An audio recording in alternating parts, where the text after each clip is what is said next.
Irmãos, a carta de Paulo aos Filipenses, capítulo 2. Filipenses, capítulo 2.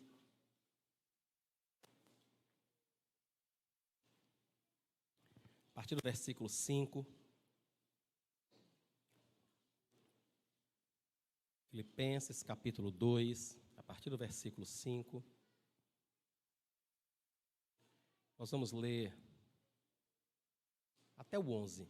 Diz assim o texto: Tenham entre vocês o mesmo modo de pensar de Cristo Jesus, que mesmo existindo na forma de Deus, não considerou ser igual a Deus algo que deveria ser retido a qualquer custo.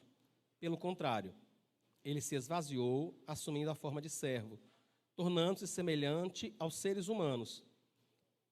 E, reconhecido em figura humana, ele se humilhou, tornando-se obediente até a morte e morte de cruz.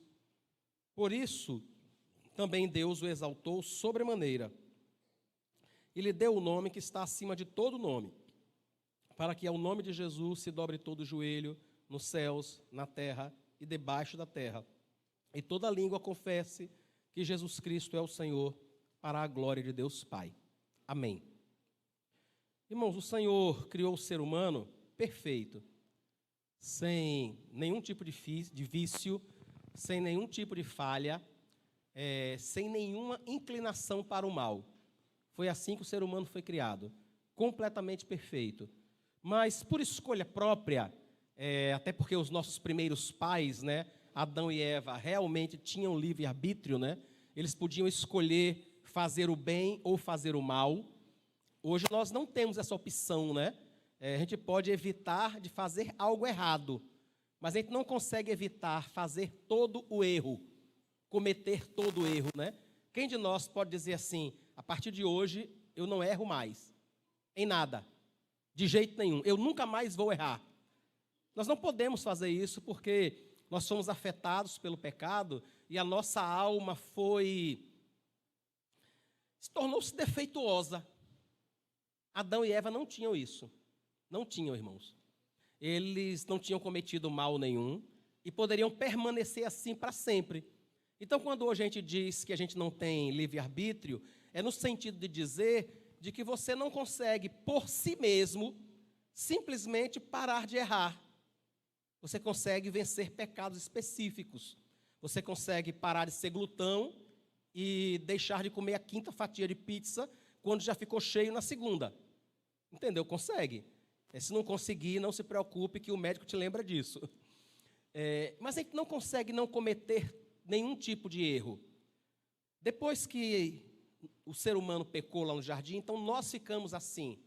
E uma das coisas, irmãos, que mais afeta a gente, que inclusive foi o desejo de Eva, era se insurgir contra Deus. Era buscar algo a mais que ela entendia que Deus lhe tinha negado. Foi isso que Satanás disse a ela: olha, Deus na realidade não quer que você coma do fruto dessa árvore, porque no dia que você comer, você vai ser igual a ele. Você vai conhecer o bem e o mal. A única coisa que ele não disse a Eva é que ela não tinha condições de conhecer o mal sem ser afetada pelo mal, como acontece com Deus. Isso ele não disse a ela. Então ela prova e ela conhece o mal, e esse mal a transforma. E esse mal se torna algo nela que não sai mais. Não tem jeito. Hoje nós ainda trazemos essa herança.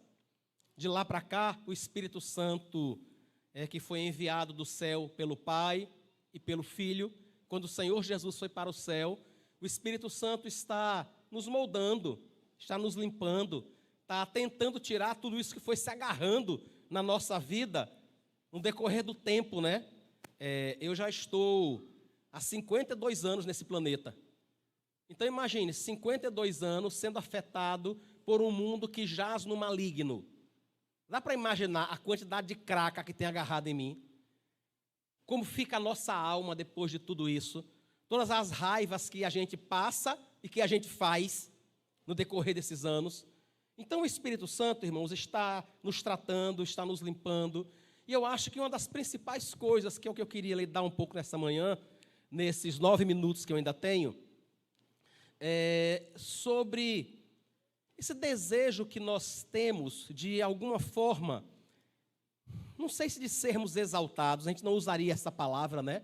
Talvez de ser reconhecido, talvez essa a gente consiga até usar, né? Talvez de que as pessoas sejam gratas. O desejo igual que nós temos de não passarmos nenhum tipo de humilhação, de não sermos preteridos de alguma forma. Imaginar, por exemplo, que você é um excelente guitarrista, mas a pessoa que está tocando guitarra na igreja há 10 anos, na igreja onde você congrega há 20, a pessoa que toca guitarra na igreja há 10, toca 10% do que você toca.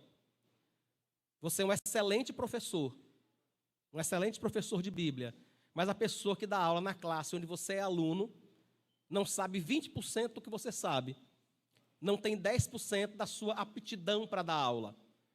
Então, além de querermos, irmãos, de alguma forma sermos reconhecidos, nós não queremos ser preteridos, né?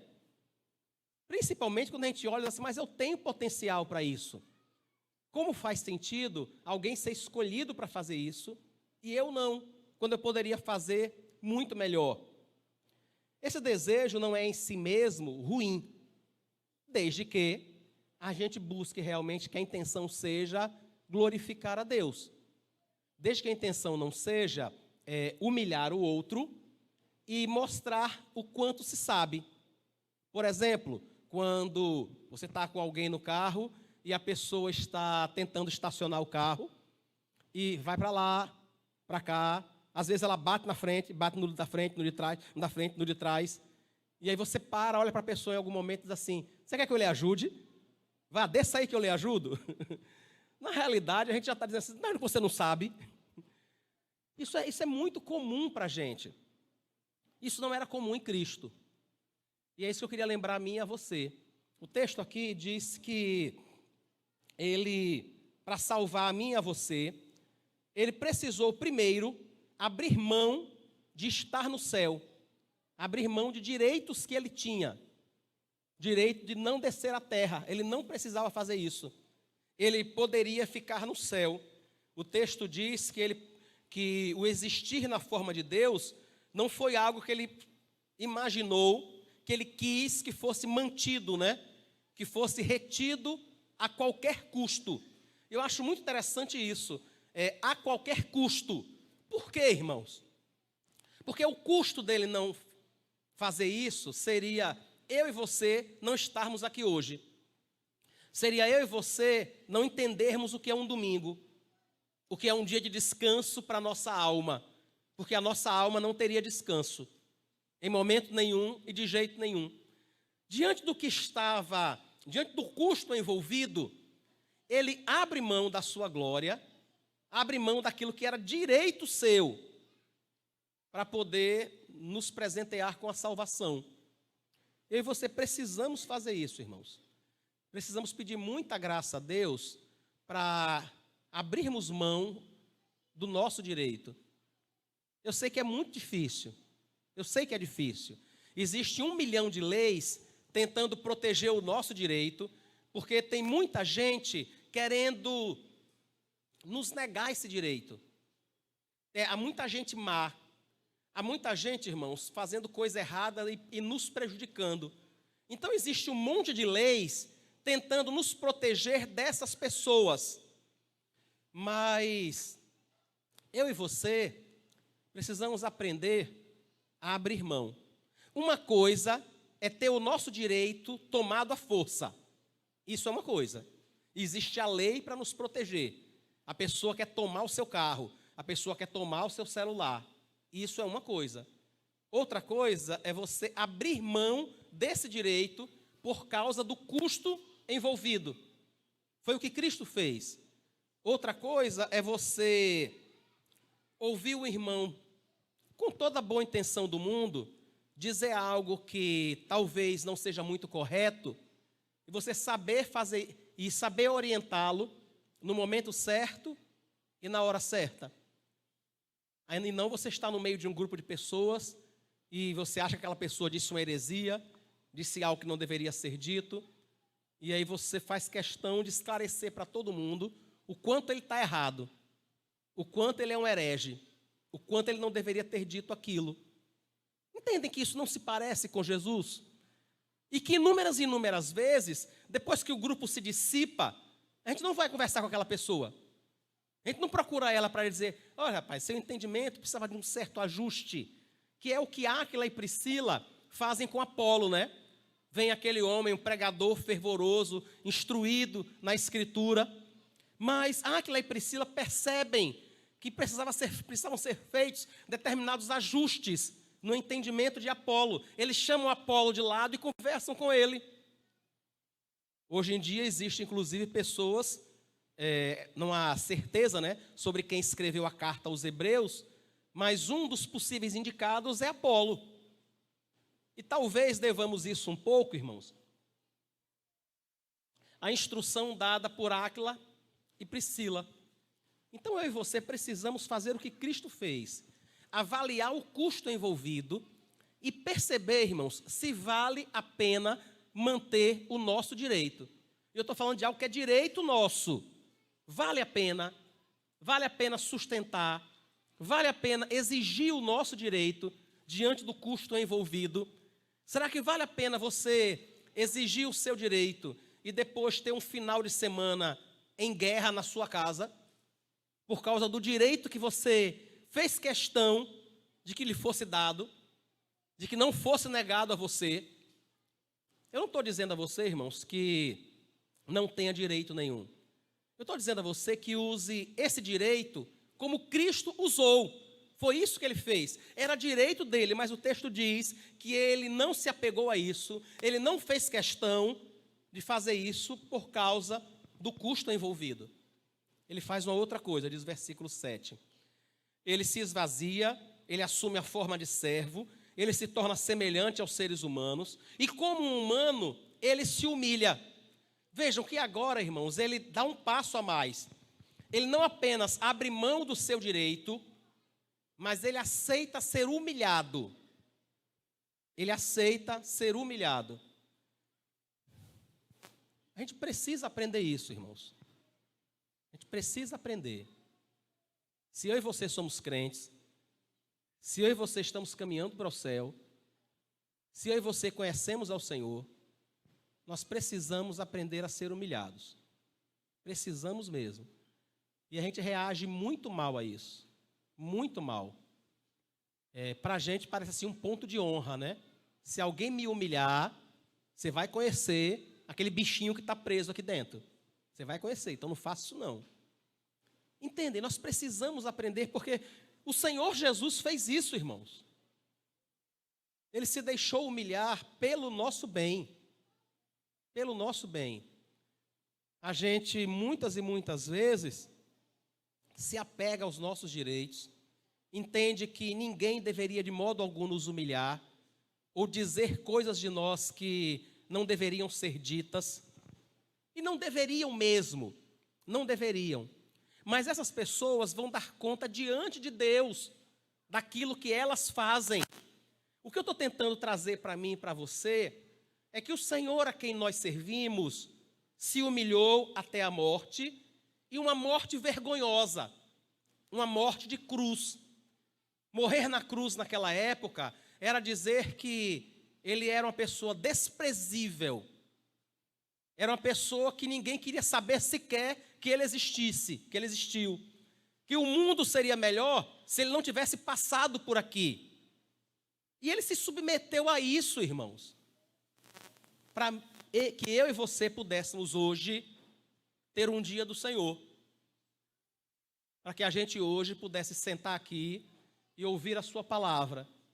Foi para isso que ele se humilhou. Eu e você precisamos aprender de verdade, pedir graça a Deus.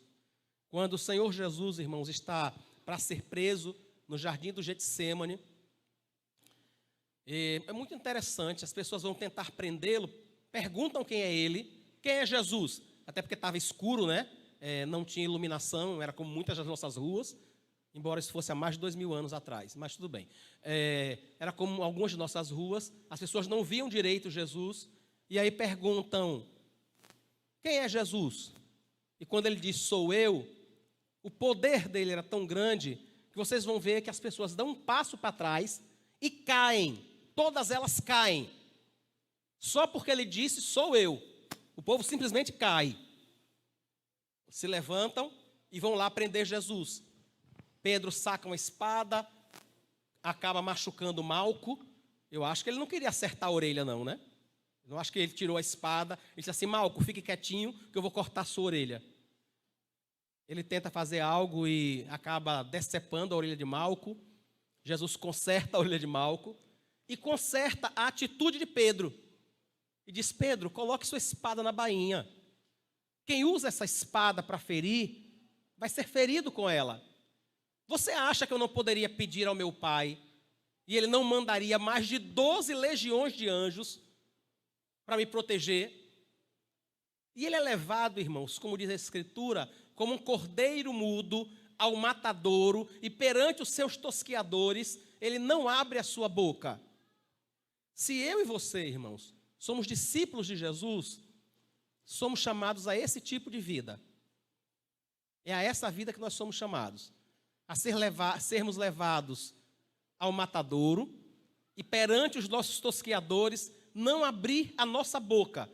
Por quê? Por causa do custo envolvido. Entendem? Porque o custo é a glória de Deus, irmãos. Porque muitas vezes reagir, muitas vezes confrontar aquele que está nos humilhando, não vai promover a glória de Deus. Tiago 1,20 diz que a ira do homem não opera a justiça de Deus. Talvez seja uma imagem um pouco forte, né? Mas traduz o que eu quero dizer. Se você entrar, irmão, em um chiqueiro para brigar com um porco, para lutar com um porco, você pode matar o porco e você pode sair de lá vivo, mas você vai sair de lá como um porco. Você vai sair lameado e sujo. Entendem do que é que ele está querendo nos livrar?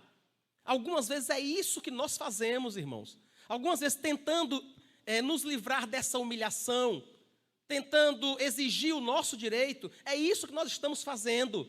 Nós estamos entrando num chiqueiro, brigando com um porco e saindo de lá como um porco. Não como filhos de Deus. Por favor, não pensem que isso é fácil para mim não, viu? Por favor, não imaginem isso. Não imaginem. Eu estou exatamente como vocês. O tempo todo brigando e pedindo a Deus que me ajude. Me ajude a, diante do custo envolvido, não exigir o meu direito e aceitar a humilhação. Porque foi para isso que eu e você fomos chamados, irmãos. Nós não fomos chamados para ser o martelo que agora bate na cabeça do prego, porque antes era prego e... daquele negócio da música que vocês conhecem. Nós não fomos chamados para essas coisas. Nós somos chamados para exaltar ao nosso Senhor com uma vida semelhante à de Cristo. E a vida de Cristo foi uma vida de humilhação, de entrega dos seus direitos. É muito interessante isso, né? Ele diz assim, olha, ninguém toma a minha vida. Ninguém toma. Ninguém tinha poder, irmãos, para tomar a vida de Jesus dele. Ninguém tinha. Mas ele diz, eu a entrego. Ele faz isso para que eu e você sejamos salvos. Ele faz isso para nos dar o exemplo do que nós devemos fazer. Nós precisamos entregar a nossa vida, precisamos entregar o nosso direito, precisamos aprender a ser humilhados, precisamos aprender a ficar calados, precisamos aprender a ser preteridos, precisamos aprender a ver outra pessoa gostar mais da outra do que de nós. É essa vida para a qual nós fomos chamados.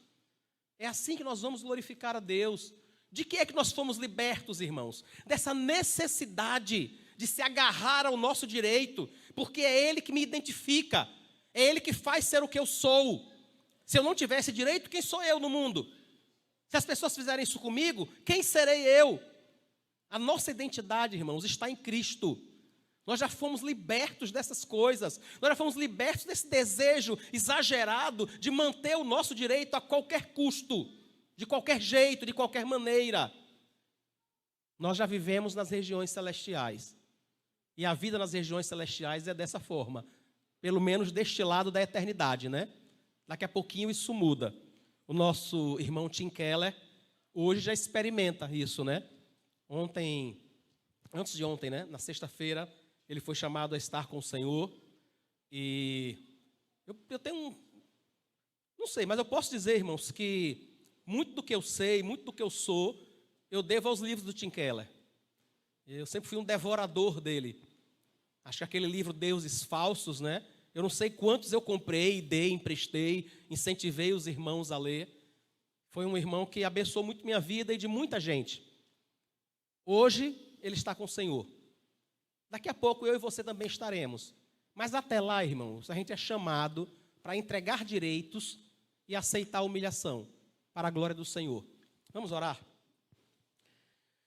Senhor Deus, como disseram os discípulos naquele momento, dura esta palavra, quem a pode ouvir? Senhor, nós somos criados em um mundo, e um mundo que jaz no maligno diz para a gente constantemente que ninguém exatamente pode negar nossos direitos, que ninguém pode nos humilhar. Senhor, tem misericórdia, nos guarda dessas mensagens, Senhor, nos ajuda a vivermos a vida que o Senhor viveu. O Senhor entregou direitos e o Senhor foi humilhado, porque isto fazia parte do processo da nossa redenção. Como nós hoje, Senhor, que fomos redimidos pela entrega dos teus direitos e pela tua humilhação, como nós hoje podemos gritar ao outro que ele não tem o direito de nos dizer isso. Como podemos humilhar o outro, Senhor, para garantir o nosso direito. Nós que fomos salvos, porque o Senhor abriu mão de direitos, porque o Senhor foi humilhado. Pai, nos ajuda, para o louvor e glória do nome de Jesus. Amém. Ei, vamos para a nossa escola bíblica?